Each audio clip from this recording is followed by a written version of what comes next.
Hello students, good morning. Welcome you all to Augmenting Concepts. We have already done 6 sessions of our respiratory system, human. Today we are going to conduct session number 7 of human respiratory system. Today we are going to take the topic bronchus and bronchioles.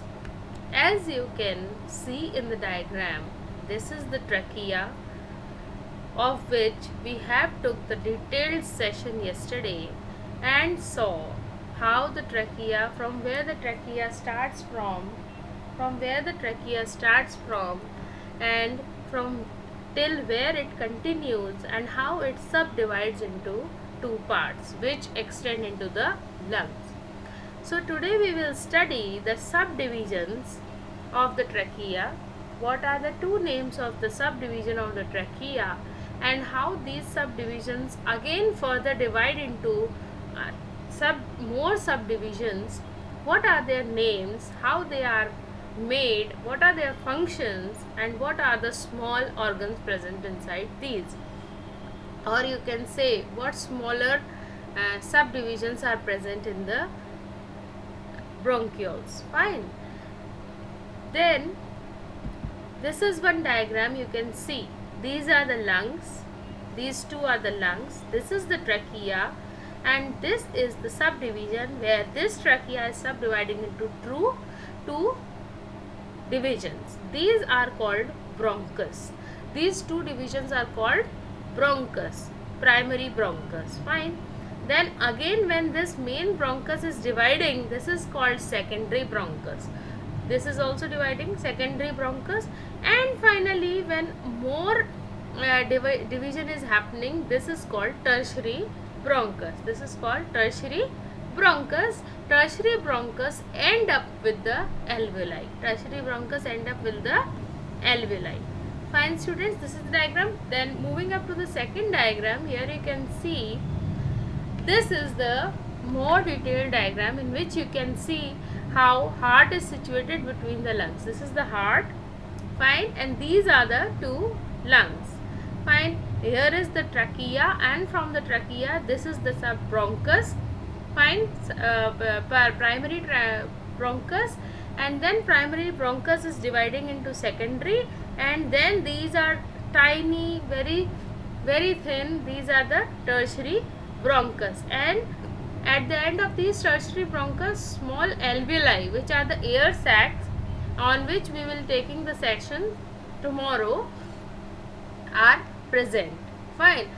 They are just like the bunch of grapes at the end of each these bronchioles. Fine. Moving forward, let's see. This is our air tract, complete respiratory tract. This is the trachea. Fine. This is the trachea. This is the main bronchus. This is the secondary bronchus. These are the bronchioles, terminal bronchioles. Fine. And these are the respiratory bronchioles, means secondary and tertiary bronchioles. This is the main bronchus. It is shown for one lung only. The second division is not shown here because just like this, this is also just like this one. This is the main bronchus, from which is dividing from trachea. Then segment bronchus means primary and tertiary bronchioles. Fine. Now coming on to the nodes, bronchi and bronchioles. The large air passage that leads from the trachea to the lungs is called bronchi. The main division which is dividing from the trachea, that is called bronchi. It brings the air in and out of the lungs. How? From the nostrils you are inhaling the air, that is taken from the trachea, then it is passing through the subdivision, that is bronchi. And when you are exhaling the air, it is also coming from the bronchi and then from trachea. So it brings air in and out of the lungs. Bronchi are the main passageway into the lungs. जो bronchi हैं वो main passageway हैं lungs के अंदर हवा डालने के लिए। The bronchi became smaller the closer they get to the lung tissue and then considered bronchioles। Means क्या कह रहे हैं कि जो ब्रोंकाई है वो और भी छोटा होता चला जाएगा, एक तो डायमीटर में छोटा हो जाएगा, साइज में भी हो जाएगा। जैसे जैसे वो लंग टिश्यू के पास आता जाएगा वैसे वैसे वो छोटा होता जाएगा और उसका नाम बदल के क्या हो जाएगा, ब्रोंकियोल्स। उसका नाम बदल के क्या हो जाएगा, bronchioles. Bronchus also known as the primary bronchi। The bronchi we are talking about, which is the main division of the trachea, that is also called bronchus, that is also called bronchus। So we can use both the terms bronchi and bronchus। The bronchus in the lungs are lined with hair-like projections called cilia that move microbes up and out of the airways। As yesterday also we have studied that trachea is also lined with the hair-like projections called this cilia। Fine. What was the work of the cilia? If any foreign particles or if any dust particle or any other thing, if it enters to the trachea, the cilia will push it out and from the medium of coughing we can throw it out of the body। Fine. अगर कोई चीज़ आ जाती है trachea में तो उसको hair like जो सीलिया projections हैं वो बाहर की तरफ धकेल देंगे और कफ या खांसी की सहायता से हम उसको शरीर के बाहर फेंक देंगे। इसी प्रकार से the bronchus in the lungs, हाँ ना, they are also lined with the hair like projections called cilia, जो कि क्या करते हैं, ब्रोंकस के अंदर भी माइक्रोब्स को हटाने के लिए हेयर लाइक प्रोजेक्शंस होते हैं जिनको सीलिया कहते हैं। माइक्रोब मतलब छोटे छोटे बैक्टीरिया या और कुछ, ठीक है, जो बैक्टीरिया होते हैं या छोटे छोटे बहुत चीज़ें होती हैं उनको ऊपर और बाहर की तरफ धकेलने का काम ये करते हैं। आपको समझ में ही आ रहा होगा कि लंग्स जो है कितने डेलिकेट पोर्शन होता है, कितना डेलिकेट पार्ट ऑर्गन होता है हमारे शरीर का, जिसमें किसी भी तरह का कोई भी छोटी से छोटी माइक्रोब या डस्ट पार्टिकल ऐसा कुछ जाने से रोकने के लिए इतने सारे सीलिया पूरे एयरवे में होते हैं। Scattered throughout the cilia and goblet cells that secrete mucus which helps protect the lining of the bronchus and trap microorganisms। What is there? Scattered throughout मतलब scattered means बिखरे होना, throughout मतलब पूरे एयरवे में, पूरे ट्रैकिया में और bronchus में, ब्रोंकियोल्स में जो सीलिया या गॉबलेट सेल्स बिखरे हुए रहते हैं, स्कैटर्ड मतलब बिखरे हुए रहते हैं, ठीक है, जो कि क्या करते हैं, म्यूकस सेक्रीट करते हैं। ये जो सीलिया ये तो हटाते हैं और म्यूकस सेल गॉबलेट सेल्स जो है वो सेक्रीट करते हैं, जो कि क्या करते हैं, which helps protect the lining of the bronchus. जो ब्रोंकस की पूरी लाइनिंग है, मीन्स जो पूरा एयर ट्रैक है, उसको माइक्रो ऑर्गेनिजम्स से बचाने के लिए, उनको ट्रैप करने के लिए ये चीज़ें होती हैं, ठीक है। Scattered throughout the cilia the goblet cells that secrete mucus which help protect the lining of the bronchus and trap microorganisms।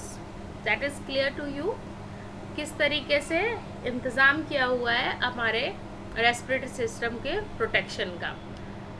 Now moving forward students, the tubes of the primary bronchi जो main bronchi है, bronchus है, उसके आगे जब हमने देखा अभी diagram में, ये वाला डायग्राम अगर हम रेफर करें, ये देखो ये मेन ब्रोंकस है, जैसे ये मेन ब्रोंकस है जो ठीक ट्रैकिया से निकल रहा है, ये ट्रैकिया है, ठीक इससे निकल रहा है, दिस इज मेन ब्रोंकस। इसी के बारे में हम बात कर रहे हैं कि the tubes of the primary bronchi branch off to the bottom from the bottom of the trachea, ठीक है। जो प्राइमरी ब्रोंकाई की ट्यूब्स हैं वो ट्रैकिया के बॉटम से डिवाइड हो रही हैं, जैसा कि आप डायग्राम में क्लियरली देख पा रहे हैं। ये ट्रैकिया है, ये इसका लोअर पोर्शन है, means it is the bottom of the trachea and from the bottom of the trachea main bronchus is dividing, ठीक है। Tube of main bronchus is dividing, the tubes of main bronchi branch of from the bottom of the trachea, these branches subdivide further into secondary and tertiary bronchi. ये जो main tube है, ये देखिए ये main tube है, ये एक तो इधर जा रही है, ये थोड़ा मोटा पोर्शन है, this is primary bronchi. And then again जो ये पतली पतली ब्रोंकाई में चेंज हो जाए, इसको ब्रोंक्यूल्स कहते हैं। इसको क्या कहते हैं? ब्रोंक्यूल्स कहा जाता है। और ये ठीक है, आप यहाँ पर भी देख सकते हैं कि ये जैसे ये मोटा ब्रोंकस है और ये पतली है, ठीक है, ये ब्रोंक्यूल्स हो गई। अच्छा, the tubes of the primary bronchi branch off from the bottom of the trachea. These branches subdivide further into secondary and tertiary bronchi, and then into the bronchioles, which leads to the tiny air sac called alveoli. Fine, alveoli का discussion हम कल करेंगे, अभी हम यहाँ तक रोकते हैं कि bronchioles तक आता है। ठीक है, आगे पढ़ते हैं। Primary bronchi are situated in the upper portion of the lung, with the secondary bronchi near to the center of the lung. कैसे कह रहे हैं? ये देखिए, जैसे ये डायग्राम है, ये तो ये एंट्री है जो लंग की सेंटर ऑफ द लंग में है, और ये जो टर्शरी ब्रोंक्यूल्स हैं ये अंदर तक, बीच तक जाती है, सेंटर तक जाती है लंग्स के। पूरे लंग्स में जो एल्वेलाई फैले हैं, पूरा लंग्स भर के हवा लेने के लिए ये जो टर्शरी ब्रोंकाइज हैं ये यहाँ तक, अंदर तक, सेंटर तक और भीतर तक फैले रहते हैं। इन्हीं की बात कर रहे हैं। ठीक है, प्राइमरी ब्रोंकाई जो होते हैं वो सिचुएटेड रहते हैं अपर पोर्शन ऑफ द लंग्स में, जहाँ पर लंग्स में एंट्री हो रही है। उसके बाद में आगे with the secondary bronchi near to the centre of the lung. ठीक है, उसके बाद में टर्शरी जो ब्रोंकाई है are located near to the bottom of these organs. ठीक है, नीचे तक टर्शरी जो ब्रोंकाई है, मतलब बहुत ही महीन पतली जो है वो लंग्स के नीचे तक जाती है। ठीक है, ब्रोंकाई। क्यों ऐसा है? क्योंकि हमको जो हवा इनहेल की है वो पूरे लंग्स तक पहुंचानी है। लंग्स तक कौन पहुंचाएगा? जो ये ब्रोंकस ट्यूब्स हैं, ब्रोंक्यूल्स हैं, वो पहुंचाएंगे, जिनके एंड में एल्वियोलाई है, उनके अंदर ही हवा भरेगी। उनके अंदर जब हवा भरेगी तो वहाँ से गैस एक्सचेंज होगा, ऑक्सीजन ब्लड में जाएगा, ब्लड में से CO2 वापस एल्वेलाई में आएगा, वो टर्शरी ब्रोंक्यूल्स में आएगा, फिर टर्शरी ब्रोंक्यूल्स से सेकेंडरी ब्रोंक्यूल्स तक आएगा, फिर ब्रोंकस तक आएगा, फिर ट्रैकिया तक आएगा, फिर नोस्ट्रल तक आएगा। ठीक है, नोज लेजल चैम्बर तक आएगा, फिर नोस्ट्रल में आके बाहर फेंक देंगे। ठीक है, बीच में लैरिंग्स फेरिंग्स से होते हुए जाएगा। फाइन, तो इस तरीके से हमने देखा कि tertiary bronchi are located near to the bottom of these organs, just above the bronchioles. No gas exchange is occur in any bronchi. In tubes में कोई गैस एक्सचेंज नहीं होता, जितने चाहे आपके ब्रोंकस हो, प्राइमरी ब्रोंकस हो, सेकेंडरी ब्रोंकस हो, ब्रोंक्यूल्स हो, कहीं पर भी गैस एक्सचेंज नहीं होता। गैस एक्सचेंज का काम सिर्फ और सिर्फ एल्वियोलाइज में ही होता है। द ब्रोंक्यूल्स आर, अब आप बात क्या कर रहे हैं, ये देखिए यहाँ पर डायग्राम आप वापस से रेफर करें। ये जो इसकी बात कर रहे हैं हम, पहले हमने ट्रैकिया के अंदर क्या है वो देखा, अब हम ये देख रहे हैं कि इन ब्रोंकस के अंदर क्या है। ठीक है, इनको अगर काट के देखें तो the bronchioles are lined by simple cuboidal ciliated epithelium. अभी सिलिएटेड एपिथेलियम, एपिथेलियम मतलब उसकी जो स्किन है, अंदर की जो लेयर है, फर्स्ट जो लेयर है, दैट इज कॉल्ड एपिथेलियम। जैसे हमने ब्रोंकस का ट्रांसवर्स सेक्शन लिया, एक पीस काटा और उसके अंदर कितनी लेयर्स है उसकी जांच करने लगे, तो जो फर्स्ट लेयर है that is called what? Epithelium. Epithelium, इसी एपिथेलियम में सीलियाज हैं, और सीलियाज को पकड़ के कौन रख रहा है? Cuboidal sales. इन सीलियाज को कौन पकड़ के रख रहा है? Cuboidal cells. These do not have hyaline cartilage और सबम्यूकोसल ग्लैंड्स। इस ब्रोंक्यूल्स या ब्रोंकाइज के जो एपिथेलियम है इसमें, या जो वॉल है, इसमें किसी तरह का जो हाइलाइन कार्टिलेज नहीं पाया जाता है। आपको हमने क्या बताया था, ये देखिए डायग्राम थोड़ा रेफर अगर हम करें, ये ट्रैकिया का डायग्राम है। इस ट्रैकिया में हमने कल देखा कि there are C-shaped cartilages which hold trachea from the frontal portion. कहा था, जिससे क्या हो रहा है, इसकी पोजीशन मेंटेन रह रही है। फाइन, और क्या हो रहा है, इससे हवा अच्छे से पास हो पा रही है ना। लेकिन ये कार्टिलेज ब्रोंकस पर प्रेजेंट नहीं होते हैं। ये कार्टिलेज क्या होते हैं, ब्रोंकस पर प्रेजेंट नहीं होते हैं, है ना। But these are surrounded by elastic fibres and smooth muscle.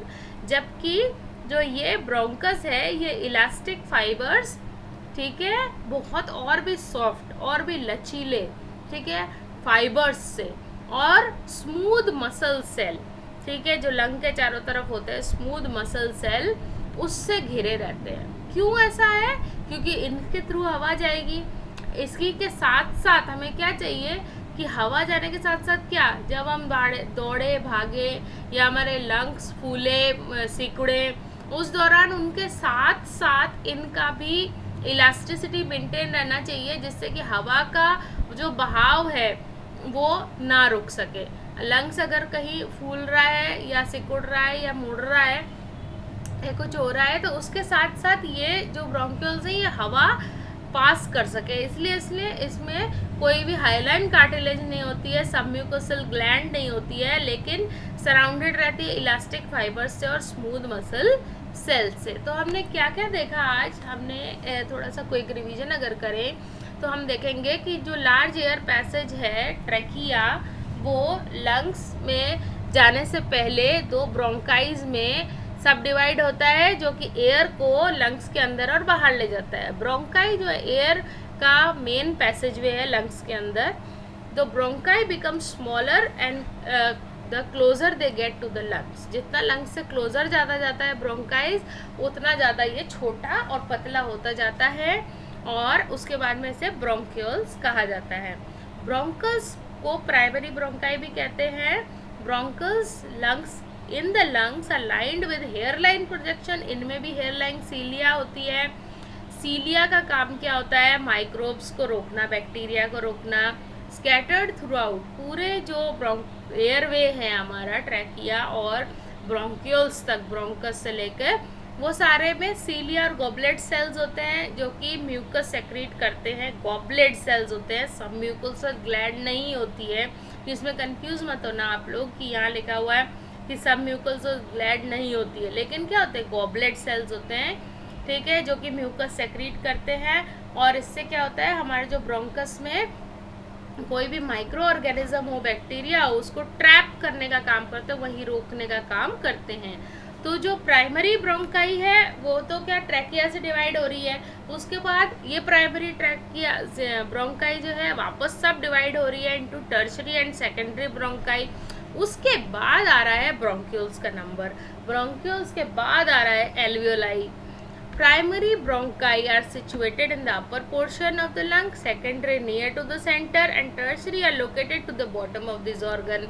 इतना आपको समझा दिया था, और इसके समझाने के साथ साथ हमने आपको ये डायग्राम भी दिखाया था कि ये ट्रैकिया है, ये मेन ब्रांच है, और ये जो सेगमेंट ब्रोंकाई प्राइमरी और टर्शरी ब्रोंकस जो है वो लंग के अपर पोर्शन में है, और जो ब्रोंक्यूल्स हैं यहाँ तक वो क्या है, बॉटम तक लंग्स के जाता है।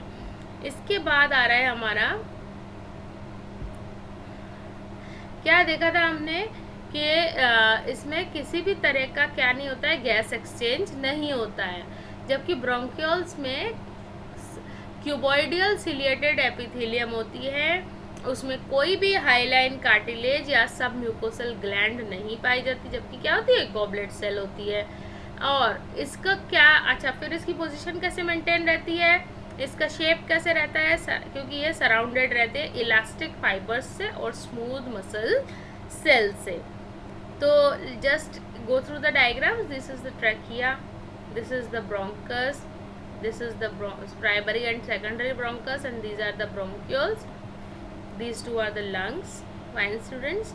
Then the second diagram, this is the heart, these are the two lungs, this is the bronchus, this is the secondary and primary bronchus, and these are the bronchioles. ठीक है, और ये पूरा respiratory tract है अपना। आपको इस diagram से 3D में दिख रहा होगा कि किस तरीके से हमारा ब्रोंकस सिचुएटेड रहता है, किस तरीके से एक गुच्छे की तरह, एक पतले पेड़ की जड़ की तरह, किस तरीके से लंग के कोने कोने में हवा पहुंचाने के लिए ये व्यवस्था की गई है। अच्छा, उसके बाद में ये आप देखें पूरा इस तरीके से रहता है, ये सिर्फ एक पोर्शन आपको दिखाया गया है, इस तरीके से पूरा गुच्छा रहता है, आपको पता ही है। फिर हमने नोट्स रेफ़र किया आज के लिए। एंड स्टूडेंट्स, आपको बताना चाहते हैं कि यूट्यूब के इस वंडरफुल प्लेटफॉर्म के थ्रू हम लोग ऑनलाइन स्टडीज़ कंटिन्यू रखेंगे और बायोलॉजी के कई सेशंस अभी आने बाकी हैं, जिसमें हम इसी के बाद शुरू करेंगे स्केलेटल सिस्टम, ठीक है। अच्छा, और कल से लेकर अभी तक तो पूरा लंग का सिस्टम बाकी है, जिसका हम लोग कल लेंगे सेशन कि क्या है लंग्स, उसके कितने पार्ट्स हैं, उसके बाद में उसके अंदर के ऑर्गन्स कैसे हैं। फाइनली हम देखेंगे कि एयर वे कैसे जा रहा है, क्या हो रहा है। All of these things we are going to study. So if you have any question, let me know into the comment box. How do you like the session? Kindly let me know. I am waiting for your comments. Thank you so much.